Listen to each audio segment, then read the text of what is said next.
My name is Michael Peters. Millena and Byron Newsome are coming up next in a scene from Konvergence by P.J. Gibson. Today is 1 year to the day of the utter separation of a married couple.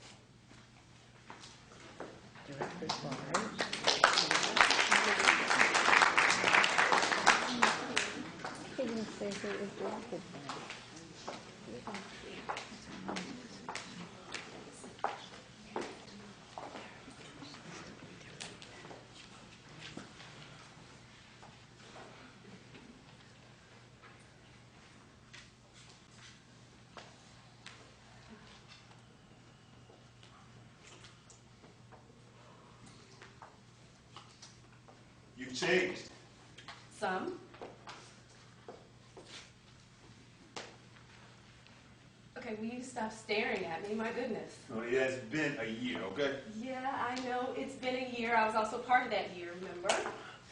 So, tell me, who took my place in your door-to-door process? Well, that was a little shy, Donna. You have changed a little bit, I see. Some people change. Oh, so I take it the year must have been beneficial for you? It was nice. Oh, good. I must say. Okay, considering that was the intention. Oh, and you know what? Thank you, by the way, for the cards and flowers. I appreciate that. No problem. No problem. Yeah, didn't know we could acknowledge birthdays. Okay. I called you twice. Oh, just twice. Okay, I wrote 2 letters. 2 letters were returned unopened. I made a few phone calls, none responses, but come on now. Well, you know, as I recall it, the agreement specifically stated no contact for I know years. what the agreement said. I know what the agreement said, okay? I was a little rough around the edges at the time. Oh, so by then, you mean you're not now? At least not consciously, no. Still so careful in the way you phrase things. Come on, Lona. How long are we going to keep doing this? Doing what? We're not strangers.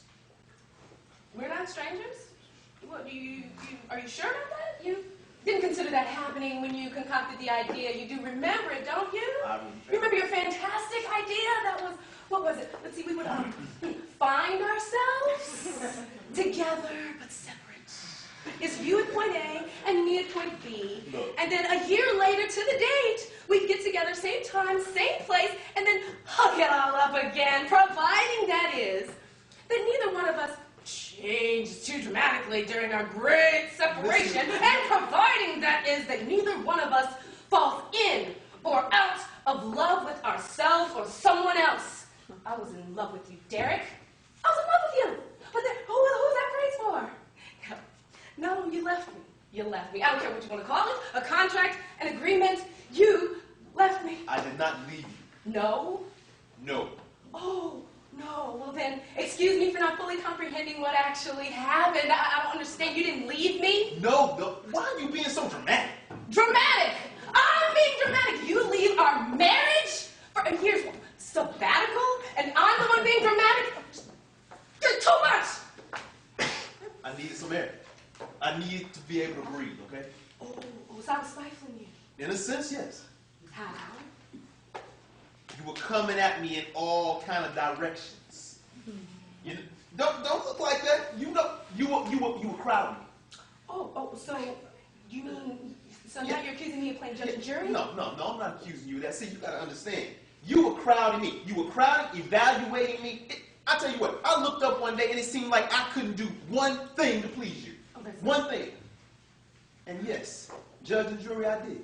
I think you did. You don't remember how things were, do you? Do you? See, I had to take a good look at myself. I said, self, I'm young, intelligent, handsome. Oh, for God's sake! Oh. Okay, I'm gonna overlook that little remark you just made. Oh, you know, by all means, please don't. Nona, you're not understanding. Things didn't come easy for me, you know? Oh, like they came easy for me too, Derek. Come on, be original. Come on. Do you not remember how things were? Look, at that time, I finally was getting things to shape up the way they were supposed to be. Things were being solidified. I wasn't Big J's little boy anymore. Now, I didn't have to do what the institution said. I was my own free agent, able to make decisions for and about me. And it seemed like every decision not some, every decision I set in movement, it set something off in you. That's not true. No? No. Okay. How? You made things claustrophobic. I mean, you were smothering me. It seemed like every day I went out to face the world. I was ready for war, ready for whatever they gave to me. But what did I get from you? You have to keep your sensitivity.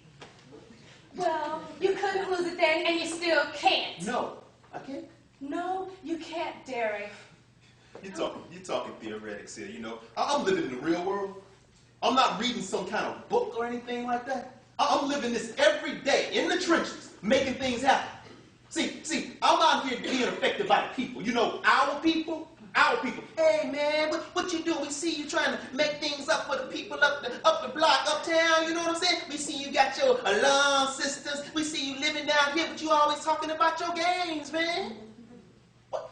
I'm in the system, but I still have to eat crow. Then on the other side, we commend you for still living with your constituents. Commend, no? The system is random. No morals, no consciousness. It's eat or be eaten. And all I got from you is keep your sensitivity. That's it. So because the system is rancid, the system has no morals and no conscience, I'm just supposed to sit by, watch you amalgamate, and just say nothing? No. You're supposed to understand. Understand? Yes. Well, excuse me for not having the ability to understand. But you see, I believe that by joining that rat race out there and denying your innate sensitivity, it justifies and validates all the BS written in those libraries about us. So, supposed to understand? Derek, what you did, you split us up. I was trying to make... Well, guess what? We didn't make it. Okay? We ain't together. So now what? What happens now? What happens now? When the man and the woman can't get together, what do you have? Let's see, what are you going to do? What are you going to do? Go out and buy a new convertible Bentley? Okay. Yeah, well, you know, why not? You're a big man, king of your throne politically, why not? Okay. But what is it all going to mean in the end?